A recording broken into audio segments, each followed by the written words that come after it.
Can K-pop really copyright choreography? What are the disadvantages and advantages of copywriting a choreography? Given that K-pop takes a lot of quote-unquote elements from different cultures, countries, and artists, will they even be able to claim something to be original? Can foreign artists sue Koreans given that they take a lot of elements from other countries? These are the topics that we will be discussing today. Okay, this is a request. Many of you are already aware that it's virtually impossible to copyright dance moves, and so you're wondering what's going to happen with this move to try and copyright choreographies. Just want to make sure that you're aware I'm not a lawyer. This is just based on my own experience, given that I've copyrighted some stuff. I work for the entertainment industry and I do my own research. So this is just an initial research. That's all it is. It is not a legal guidance. That being said, are you ready to become lawyers? If you do end up liking this video, please give it a thumbs up. Of course, subscribe and hit that notification button and share the video if you can. All right, onto the video. First, the choreography copyright wasn't inspired by new jeans. Contrary to what many gossip websites printed, the move to copyright choreographies has been in place since 2023, as per Leah Kim's interview last year. A month ago, Leah Kim and other choreographers actually convened to discuss the next steps. Can K-pop really copyright choreography? Well, yes and no. You can copyright an entire performance or an entire routine, but not the individual steps or moves or short routines. For example, had I choreographed Thriller and the choreography is 5 minutes, I can copyright the whole 5 minutes, but not each step or each move. This bit in Thriller, I can't copyright that. I can copyright this, or any single move for that matter. But I can copyright the entire routine. We will expound on this in a bit. So the obvious question, why you can copyright specific moves? Certain things. First, there is idea and there is expression. Copyright law protects the expression of an idea, but not the idea itself. Individual dance steps or simple routines are often considered too basic to qualify as protectable expression. They are seen as ideas or building blocks rather than unique expression. Let's make this more concrete. If you want to create a dance routine about a battle between good and evil, you cannot copyright that idea. What you can copyright is how you will express that. But it has to be very detailed, not the concept itself. So if you dress, for example, your dancers half in black and the other half in white, and then make them wear wings, you still can't copyright that because that's a concept, not the expression. You have to copyright the whole routine together with their wardrobe, blocking, everything as a whole.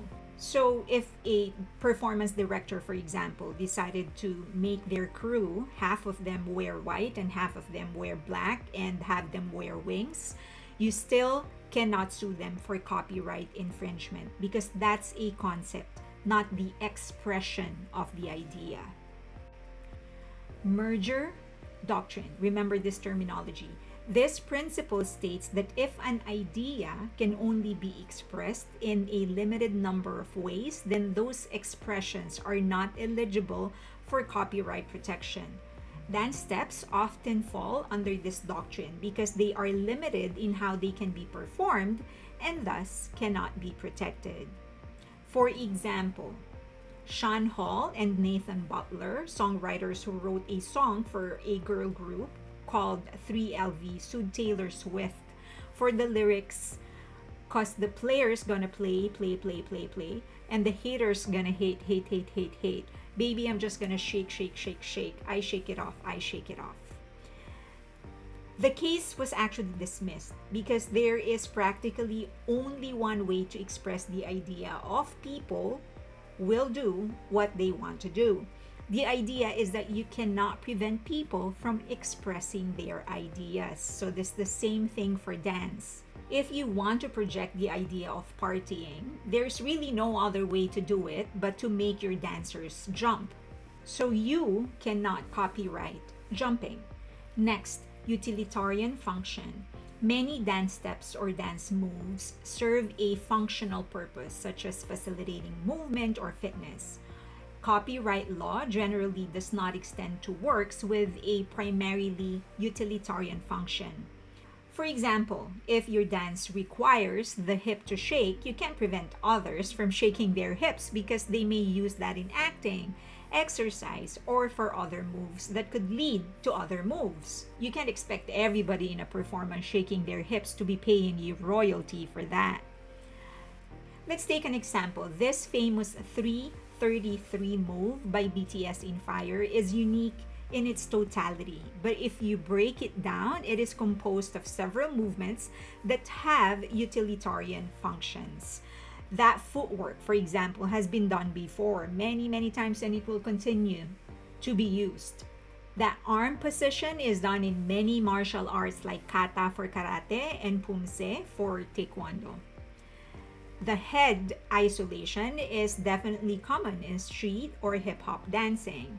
As a whole, it's unique, but if you break it down, it's composed of many movements commonly used by other people for different functions. And almost all choreographies are like this, composed of different moves that are commonly used by other people. Next, originality requirement. For a work to be copyrighted, it must be original and it should possess a minimal degree of creativity. Simple dance steps or movements may not meet this threshold of originality and creativity required by copyright protection. For example, this move, the one you're seeing on your screen right now, this has been popular before, it has been done before. This move has the same hand movement, different footwork, but similar hand movement, which is the selling point of the dance. Next, public domain. Many dance steps are considered part of the public domain, having been performed and taught widely over time. This extensive use makes it difficult to claim exclusive rights. However, choreographic works that involve a series of dance movements or routines that are arranged in a unique, creative way can be copyrighted. That's why a choreography in its entirety may be copyrighted, not the specific steps. So in K-pop, the same thing should be applied. You can copyright performances or even blocks of a performance, but not the entirety. I hope that was clear. So class, should we take a quiz? So what can K-pop choreographers copyright? If you said original choreography and complete routine, you are right. Next question. What cannot be copyrighted? If you said individual steps, simple movements or common movements, or functional or utilitarian steps, then you are right. Congratulations, you are one step closer to becoming an IP lawyer. Limitations of ownership. Now, even if you own the rights to something, it doesn't mean others can't use it. It has limitations. One of the most commonly used terms, fair use.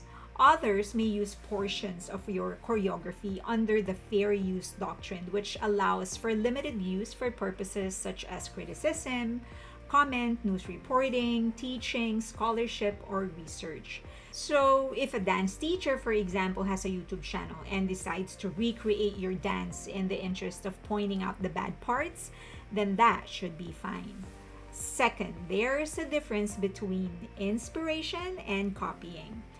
Others may create new works inspired by your choreography as long as they do not copy substantial and original parts of your routine. If you have a 3-minute routine and 3 seconds of your routine was copied and then evolved, that is not infringement. You cannot regulate or stop the growth of art. Now, the important question: what happens if someone from a foreign country, America for example, sues a Korean for copyright infringement over their performance or dance routine? This is going to involve international legal system, jurisdictional issues, and the enforcement of foreign judgments. So, are you ready to become an international lawyer? Let's go. First terminology to remember: Berne Convention. South Korea, as luck may have it, is a signatory to the Berne Convention, which ensures mutual recognition of copyright protection among member countries. This means that an American artist's work is generally afforded the same protection in South Korea as a South Korean artist's work. And the same thing is true if a Korean artist sues an American for infringement. They are afforded the same right as an American. So now that many are sensationalizing this, I can only hope everyone can actually chew what they are biting. Imagine suing people for infringement and the original owner hears of that. You are going to be squeezed for all you're worth. Be very, very careful what you wish for. You're gonna have it. Next, jurisdiction and venue. Establishing jurisdiction is, of course, imperative. The American plaintiff, or the one who's suing, must establish that a South Korean court has jurisdiction over the case. This typically requires demonstrating that the alleged infringement occurred in South Korea or that the South Korean artist has sufficient connections to South Korea. Next, proof of ownership. Whoever is going to sue must prove that their work is original, that is protected by copyright, and the South Korean artist copied it with authorization. That involves demonstrating ownership of a valid copyright, proving that the defendant has access to the work, and showing substantial similarity between the original work and the alleged infringing work. So, what are the possible outcomes? Well, it could be settlement, and most lawyers wouldn't actually want to drag cases into court. Many copyright cases are settled out of court. The parties may agree to a financial settlement or other terms to resolve the dispute. Going to court is very, very expensive. Court ruling. If the case goes to trial, the court will decide whether copyright infringement actually occurred. If the court finds in favor of the American plaintiff, it may award damages and issue an injunction to stop further infringement. Of course, anybody can appeal. Either party can appeal the court decision, potentially prolonging the legal process. And the worst of them all, internet wrath. That's not legal, but just as bad, if not the worst outcome of them all. Okay, so I hope that was helpful. Just as a summary, the biggest barrier of dance is the fact that their foundation, for you to be able to come up with a choreography, your foundation will always be body movements that everyone has the right over. You can't come up with a choreography without having to use any kind of basic movements like shuffling your feet, kicking, or extending your hand, or shaking your hips. All of those things, everyone has the right to do that. You can't say, I own the shaking your hips or hip thrust kind of move, because then every time somebody thrusts their hips, they're gonna have to pay you royalty. That's impossible. And so it's their biggest blessing and their biggest curse. I don't know if you have any experience in filing a patent of anything, like for example the technology. For example, you invented a time machine and you want to patent that one. You're required to actually list down all the technologies, everything that you've used, even the mathematical computations. You're required to list down all of that before you're able to patent your technology, because the assumption is that you can't get to that without having to use any kind of foundational tools. And for dance, the foundational tools would be movements that we all have the right to. And so, as I've said, I think that is the biggest curse and the biggest blessing of dance. So I think this is the best that they can come up with, that they will be able to do. Maybe they can do like stricter implementation or higher penalties, but I think they will be allowed to copyright blocks of their performances or an entire performance, but there is absolutely no way they will be allowed to copyright certain dance. And then the other thing is that they have to think twice about it, because many of the things that they use is actually use it's inspired by other cultures or other movements, and there's nothing wrong with that. It will be wrong if they claim ownership over it if they don't own it. Okay, I hope that was helpful. If you have any more questions, any more clarifications, let me know. I will do another topic next week. Of course, I mean, not next week, but 2 days from now. Please follow me on Patreon because I upload extra content there. Also, please, if you ended up liking this video, please give it a thumbs up, subscribe, and hit that notification button. And of course, share. Also, follow me on Twitter or X and on Instagram. I hope that this thing about Minheejin and Hybe dies down soon so I can actually start sharing with you all the exciting projects that I'm starting. Thank you so much. I appreciate you all. Till next time.